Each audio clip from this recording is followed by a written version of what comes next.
katta ko'ringlar yana. Juda katta yo'q mana shular tagida mashinalar bor. Shuni yopib tashlagan, endi egalari sal ochib nima qilib qo'ygan. Yopib tashlaganda qor katta yoqqan, hozir yog'ishda yana davom etyapti.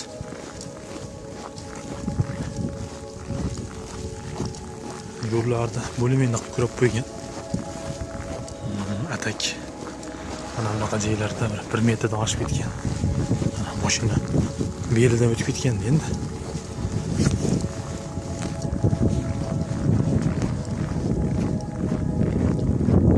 Hozirgi paytda ko'pchilikda ish yo'q, lekin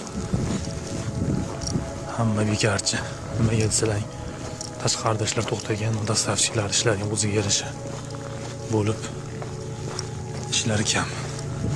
Shunga aytyapmanki, shu hozir bitta nima, shu qor kurash uydagilarda ishlar bo'lyapti, shularda qilinyapti. Yo'llar beklik uchun materiallar ham dastavkalar ham kechikib,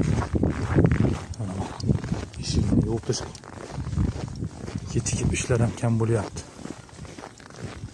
Kimda ish bo'lsa bir-birimizga ilinsak, shunaqa payt nolis o'tib ketadi. Inshaalloh.